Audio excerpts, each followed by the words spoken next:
बंगोपसागर में सृष्टि है लघुचाप सक्रिय घूर्णिबलय प्रभाव में दक्षिण पश्चिम पार्श्ववर्ती पश्चिम केन्द्रीय और तत्सलग्न उत्तर तमिलनाडु दक्षिण आंध्र प्रदेश उपकूल में एक लघुचाप क्षेत्र सृष्टि होइछि।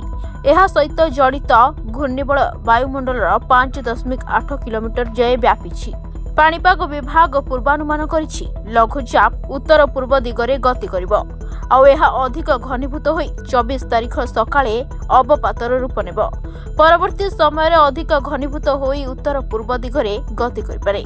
एहार प्रभाव रे समुद्र अशांत रहिबो। आजि ठारू दक्षिण बंगोपसागर रे घंटा प्रति 35 रु 45 किलोमीटर बेगरे पवन बहिबो।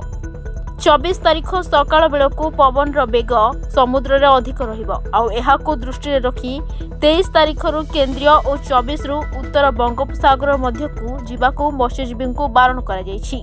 जो माने समुद्र रे अछन्ते फेरी आसीबाकु सतर्क सूचना जारी करा जायछि। आसंता 25 तारिख सुधा उपकूल और उत्तर ओडिशार केतेक स्थान रे काल बैसाखी प्रभाव रे बिजुली और घड़घड़ी सह वर्षा होई पारे। 25 तारिख रे प्रबल वर्षा ने बालेश्वर जिला को येलो वार्निंग जारी होईछि।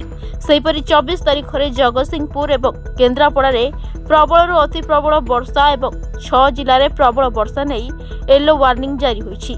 सेहिभଳି 25 तारिख पई प्रबल अति प्रबल वर्षा नहीं 8 जिला को येलो वार्निंग चेतावनी जारी होईछि।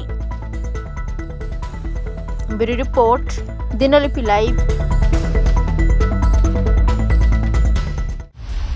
दिनलिपि लाइव को एबे ही लाइक शेयर सब्सक्राइब करंतु।